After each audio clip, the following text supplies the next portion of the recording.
Hey there, nerds. Jimmy Palmquist here. And once again, I am sad because I have finished Daredevil. It's an awesome and awful feeling all at once because now I just have to wait for Luke Cage being the next one, and obviously even longer for the next Daredevil, however they choose to do that. Oh man, what a great season. I just love the portrayal of this character. Netflix and Marvel have just done a fantastic job. It's by far the darkest universe that Marvel has, between what we've seen with Daredevil and Jessica Jones so far. And I just think it's fantastic. I think what they do in this world that they've created in Hell's Kitchen is fantastic. So this season of Daredevil, in my opinion, episode 1 started slow, and I felt like the set pieces were, I could tell they were set pieces, specifically when they're focusing on the Irish mob. I was disappointed and I was really worried. It's like, oh no. That doesn't last. That doesn't last long at all. By episode 4, we have once again one of the greatest fight scenes in, I want to say cinematic, because, you know, where does Netflix fall? TV show, movie? I think it's a 10-hour or a 13-hour movie is what we're getting. But one of the greatest fight scenes I've seen in a long time. It definitely rivals the hallway scene from season 1. Fantastic. Daredevil just does a phenomenal job of kicking ass, to put it lightly. And the introduction of the Punisher, Frank Castle. I like how we're seeing sort of season 1 with a lot of these characters, and they're not quite who we know them, but they're being introduced as who they will become. And they do that with Frank Castle, and it's awesome. It's probably one of the best sort of origin stories I've seen on TV or in a movie. It's just phenomenal how they get to where they are with him. And the portrayal, phenomenal. I have only ever seen that actor in The Walking Dead as Shane, and I just constantly look at him and see from The Walking Dead. And I know that was early on. So when they cast him as Punisher, I was like, okay, cool. Don't know much about him. Let's see how this goes. Phenomenal. His portrayal, phenomenal. And I'll be honest, I'm not a big aficionado of the Punisher. I'm not saying I'm not a fan of him. I just don't know much about him. Ironically, I'm a big 90s comic guy, and you'd think I'd know all about the Punisher because that's when he was really huge, and I really don't know much about the Punisher. In fact, the only Punisher comic book that I knowingly have read was its relaunch a couple years ago when he was down in Miami. And that was great, but I know that's not the stereotypical Punisher, Frank Castle. So, seeing him on Daredevil, phenomenal. That was the best move Fox has ever made, is giving up the rights to Frank Castle and letting him go back to Marvel. And once again, we're seeing what Marvel can do with characters that other studios failed miserably. In this case, both of them being Fox. They had Daredevil. We saw what he did with that, with the Ben Affleck version, and the two Punisher versions that came out that just were not very good. This one, phenomenal. I'm not saying anything against Thomas Jane. I thought he has a little, it's out there on the interwebs, a fantastic Punisher short that's just phenomenal, bloody, violent, gory, that really, to me, typifies what the Punisher should be. Unfortunately, they didn't make it anything real. So this is the first real one we have. And I know I'm digressing. So we get past episode 4, and we focus on a new character, Elektra. And to me, it almost puts the brakes on. I was really like, oh no, this is so slow and boring. But at the same time, you have to realize, as I'm binging these, that you need to slow down the pace. You have to give the audience a chance to catch their breath. You can't constantly have hallway scenes of fighting that are just amazing. you have to give the audience a chance to rest and give some other players some action. And we get Foggy Nelson there in the forefront, who does a fantastic job with Frank Castle in court. And we really get to start to see Foggy Nelson evolve as a character and why he's so important to the stories. We also see his concern for his friend Matt Murdock, who he knows is the devil of Hell's Kitchen. And we see that wearing him down, and it's sad to see that he's doing that to his best friend. And Foggy doesn't quite understand why Matt has to do what he's doing. So that obviously plays into the relationship. And then, of course, Karen Page. Just awesome. Her development is fantastic. I much prefer her here than in the comic books. It felt like in the comic book she was always a damsel in distress and always needing Matt's saving.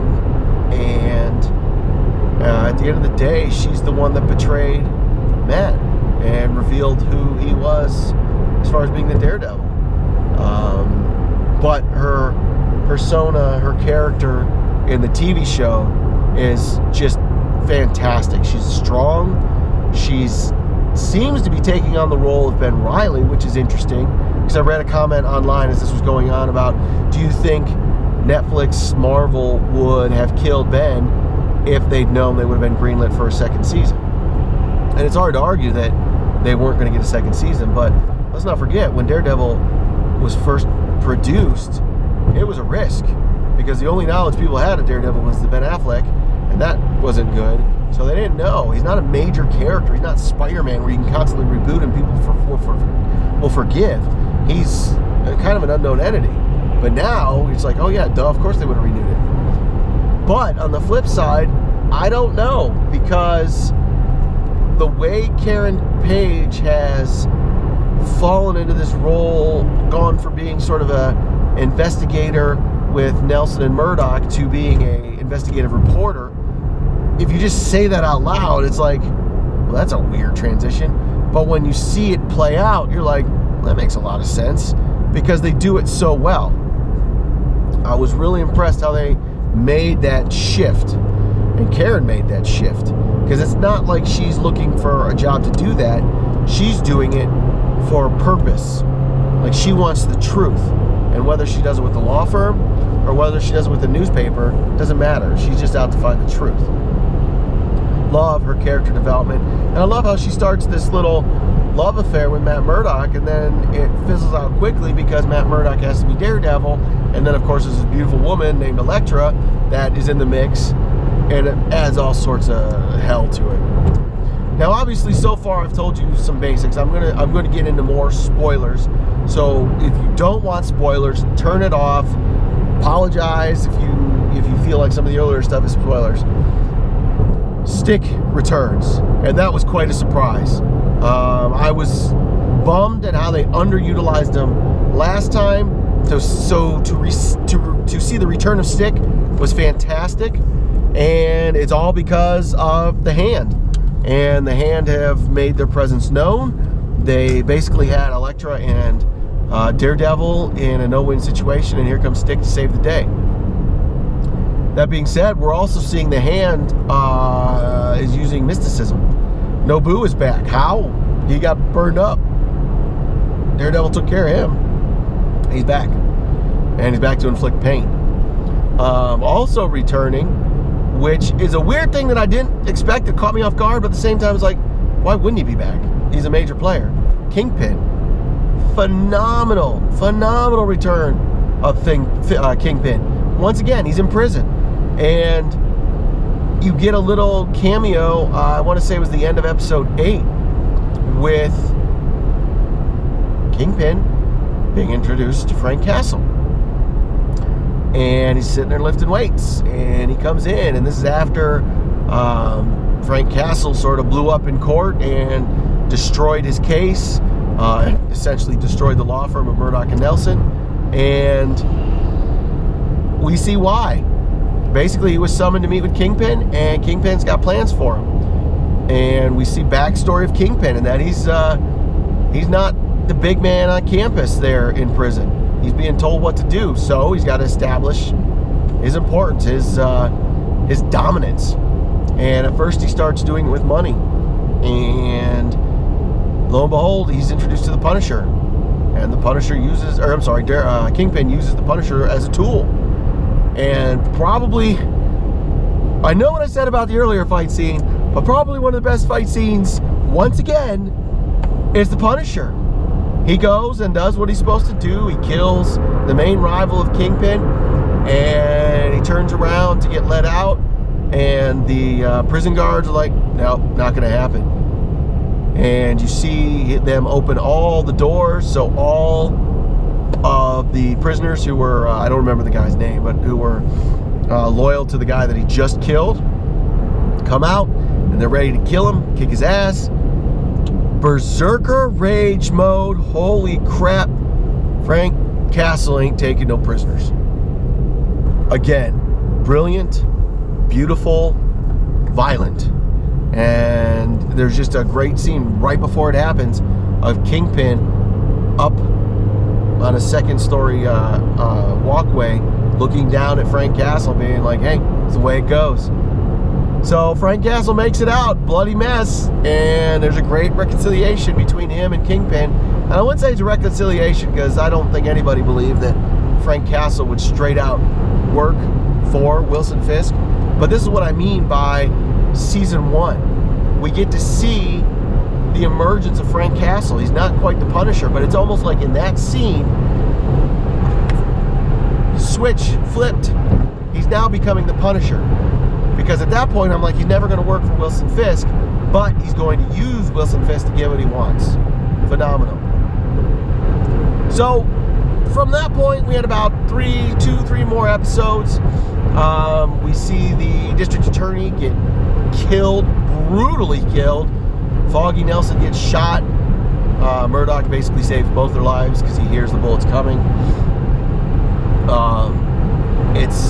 It really devolves. It gets dark there at the end, and it definitely leaves us open for a season 3, like what's going to happen.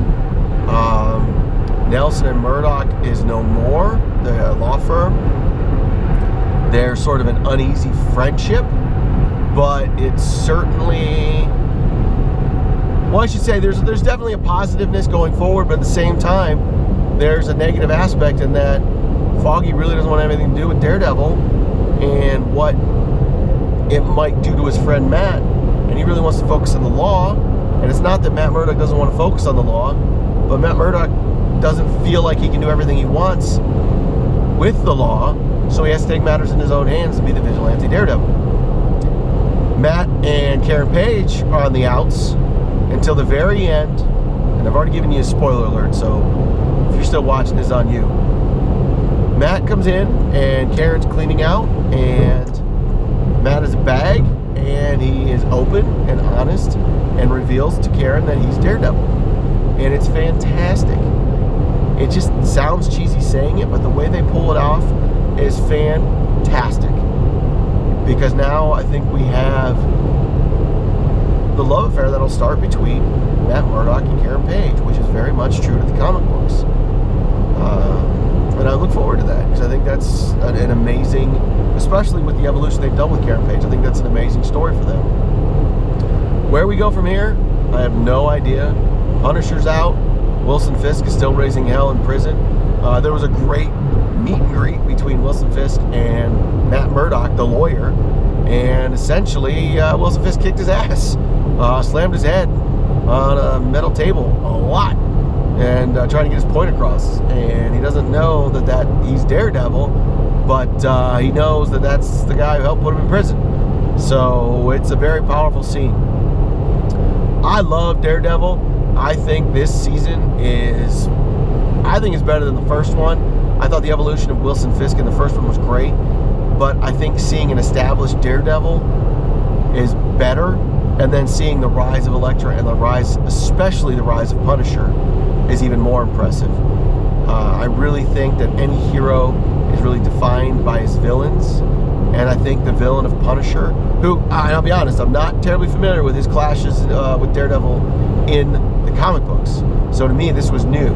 But seeing the clash between Daredevil and Punisher, very realistic, in this season was fantastic. Highly recommend you check it out. I'm going to go watch it a second time because I know there's things that I've missed. I am so impressed with what Netflix and Marvel are doing. I thought Daredevil Season 1 was great. I thought Jessica Jones was even better. And now I think Daredevil Season 2 is the best. So I can't wait to see what they do with Luke Cage. And eventually, when they bring everybody together, I'm so curious what that action will be. That MacGuffin that brings everybody together. Where they can't do it alone, they need to come together to do it. So I'm very impressed. Kudos Marvel, kudos Netflix, keep it up. Can't wait to see more. Let me know what you guys think in the comments below.